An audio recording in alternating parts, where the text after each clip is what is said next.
Hey guys, Darren of the Gaming Pilgrimage here. I'm here with a video format that I don't really do that often aside from my Let's Play series for the Fire Emblem games. And that's being a unscripted review. I'll call it a quick review for now because I don't really have a better name for it off the top of my head, but I really wanted to talk about Dragon Quest Heroes. And the reason I'm not doing a fully scripted review is that A, I don't have time to, given that I still have yet to release all the Shin Megami Tensei videos, or even post one. They're all in the works though, so no worries there. As well, I'm also going to have to review Tales of Zestiria, which releases next week, or if you're watching this video, it'll actually be tomorrow. The game will be released tomorrow, so I'll have to look at that as well, and there's not enough time in the day for me to look at all these games. And I really want to talk about Dragon Quest Heroes since I'm a huge Dragon Quest fan. I've only really been a fan of the series for about the past 2 years. I got in with the DS games with 4, 5, and 6, with 5 being my favorite. I've played 8 on the PlayStation 2, I've played a little bit of 7, I've beaten the original on the iOS version, and I also beat the English release for Dragon Quest 3 on the iOS as well. And Dragon Quest Heroes is kind of like Tales of Graces for the Tales series in that it's the last hope for the Dragon Quest series to have a chance to release here in the West. As some of you may know, there are about 8 or so different Dragon Quest games released for the 3DS already in Japan, and in North America we have yet to see any of these, and we've been constantly being teased by Square Enix about whether or not these titles will release. And one of the main reasons I want to cover Dragon Quest Heroes right now and give it a quick review is that this is kind of the last chance for the series in a way. If this game does not perform well, they're not going to release these 3DS games. They're holding them hostage, which I think is bullcrap, but it's a necessary evil because the DS games, their sales were not very impressive, which resulted in this leg of releases for the series.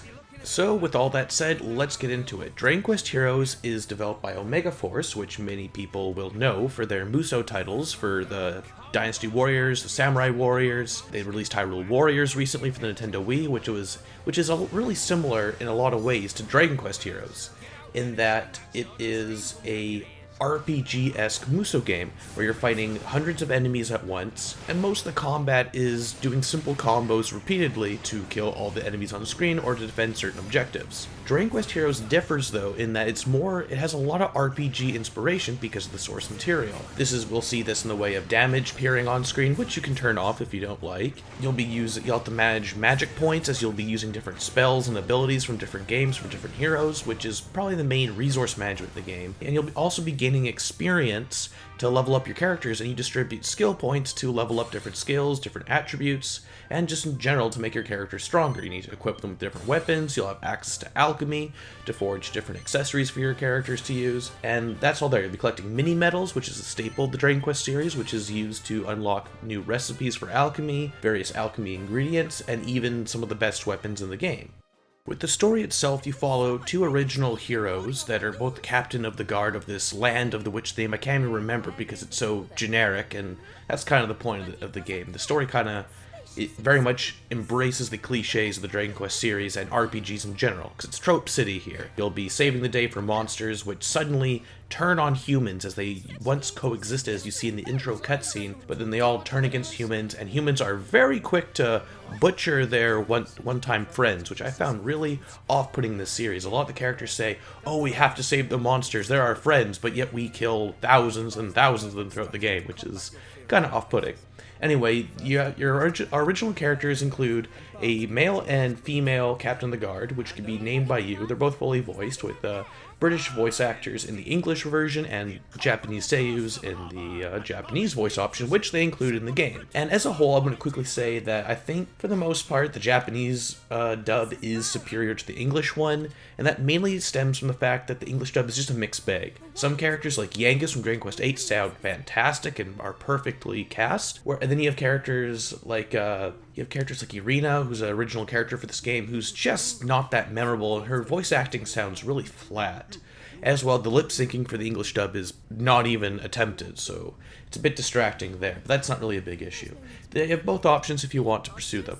Anyway, the story is really nothing special. It's just there to get you through the game, and it loosely explains why different characters from different Dragon Quest games are showing up, and that's all it's really there for. The story's nothing special, although they shove it in your face in between story missions, which is to be expected, but you can skip them if you don't care for it, and I'd kind of recommend you do, unless you want to see the different heroes interact with each other, which is, if you're a fan of the series like me, something that's really appealing, something I really enjoyed.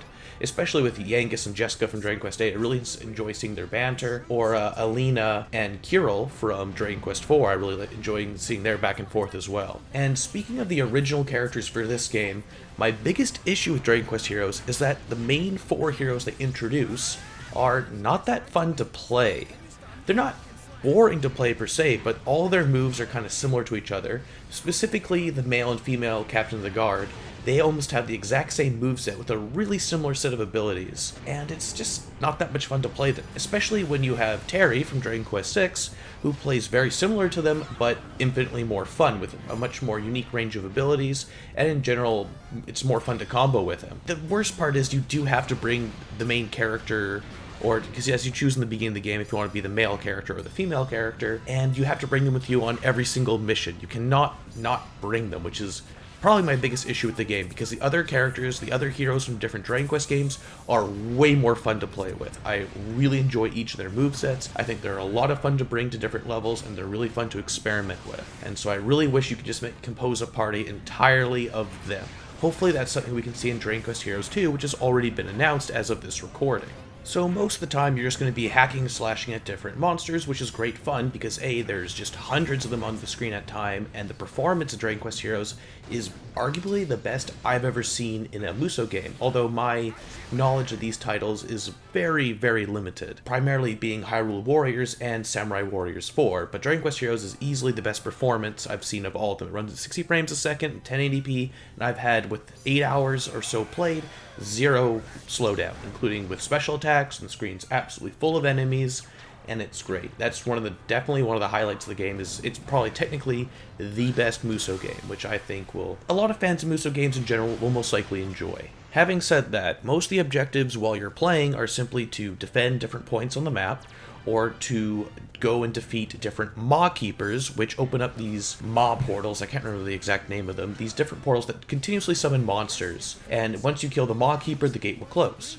And there's also the other giant monsters you'll face throughout the Dragon Quest series, like the Golems, the Saber Cats, the Killing Machines, different dragons, boss trolls, the whole deal. And they're a lot of fun to fight too. And the one thing that Dragon Quest Heroes really nails, and it was something that left a lot to be desired in Hyrule Warriors, were the boss fights. The boss fights in Hyrule Warriors I thought were really boring and were just a slog to get through, whereas in Dragon Quest Heroes, all of the different boss fights seem to have some sort of unique approach to beating them, and that's usually to expose a certain weak point of the boss and then to hack at them. Some boss fights have you fighting more than one boss, some bosses are just way bigger than you, and they're trying to get to an objective, so it gives you more to do in that fight. And overall, I think the gameplay of Dragon Quest Heroes is far more exciting and engaging than that of Hyrule Warriors, which is its most comparable Musou game. I know a lot of people don't really like the Musou games because it feels like you're doing the same thing over and over and over again, but with Dragon Quest Heroes, a lot of the different heroes feel really unique to play. Comparing Jessica to Terry are completely different movesets, completely different set of abilities, that makes them much more enjoyable to use. Different characters like Kirill can use buffs in battle, and that's like his main gimmick, is that he can raise everyone's defense, just like he could in Dragon Quest IV.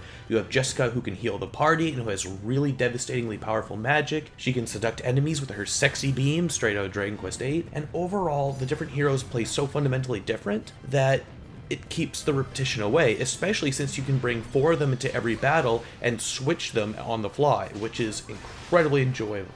Definitely one of the highlights of the gameplay. As well, there's a lot of side activities around the different gameplay. Particularly with alchemy, you have to collect different ingredients based off of enemy drops, which, you know, admittedly can get a bit annoying trying to get a certain enemy to drop an item you need. There's also different quests you can accept, which can reward you with different stat boosting items. They can reward you with more monsters to summon, which is another big gimmick of the game, so you collect monster tokens, and you can summon those monsters to help you in battle, particularly with defending certain points. These different additions to the gameplay really keep it fresh, and keep it really addictive to come back to. It's very evocative of Dragon Quest, and it's a lot of fun.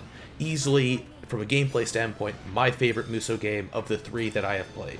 Graphically speaking, Dragon Quest Heroes looks fantastic. It's easily the best Dragon Quest game I have ever seen, and that's, there's not a lot to compare it to in HD, since the closest thing we have is Dragon Quest XI, which is not even out yet, but Dragon Quest VIII looks absolutely gorgeous. It really does wonders to Akira Toriyama's art style, and it's just a gorgeous looking game. I talked about the performance earlier. It's a solid 60 frames a second, had absolutely no lag, and it's easily, the performance and the visuals of the game are a highlight. It really brings out the different monster designs, especially the larger-than-life ones. It's very interesting to see these different designs in HD and fully 3D rendered, especially for me, since I've primarily seen most of the enemies in Dragon Quest in sprite form. The sound as well is quite incredible. It's highly evocative of older Dragon Quest games. You have all the standard sound effects when you click through a menu, when you level up, when you clear a battle. It's all there. My only gripe with the sound is that you have different voice clips coming out of the DualShock 4, which is really annoying, especially in the English version. Especially with Helix, the slime with his incredibly annoying English voice that just sounds, it's unbearable during the tutorial section of the game. But the music is all there. You hear a lot of classic battle themes and boss themes from different Dragon Quest games, which is an absolute joy to listen to once again, and overall they really nailed it. I talked about the voice acting earlier. I'd definitely say the Japanese dub is superior to the English one. It's almost worth listening to the English dub for Yankees alone, and that's pretty much it on the sound. So overall, Dragon Quest Heroes is easily my favorite Omega Force developed Musou game. I think it's absolutely fantastic. It is a really fun Dragon Quest game. It almost feels more like an action RPG Dragon Quest game than a standard Musou Dynasty Warriors type title. I am completely enjoying my time with the game. I think it succeeds as both a Musou game and a Dragon Quest game, and I highly recommend, if you are interested in either, that you give your support, because we need this. I need this game to do well, because I want to see more Dragon Quest games come out in the West, because it's a damn good series and it doesn't get enough love here. So that is the main creation for this video, just to kind of briefly give my thoughts on it, since I don't have the time for a full review. So I hope you enjoyed this quick review format. I hope I didn't ramble on too long, and if I ever do more videos in this type of format, I hope to get better at it and to not sound so sloppy. I usually go off a script for my reviews, which is a way to organize my thoughts better. So I hope you enjoyed this video, and hopefully maybe you consider giving this game a shot at a price drop or whenever you feel so inclined. It's only available for the PlayStation 4. The Japanese version came out for PS3 and PS4, but, I'd say it's fine just having the PS4 version because it runs a hell of a lot better. And as well, while I'm at it and giving my closing thoughts, I am disappointed by the lack of multiplayer, but it's not a deal breaker, especially if you kind of view it as an RPG. So that's all for now. Stay tuned for the Shin Megami Tensei retrospective and next few parts of the Fire Emblem The Sacred Stones playthrough to continue. As always, been Darren the Gaming Pilgrimage. Till next time.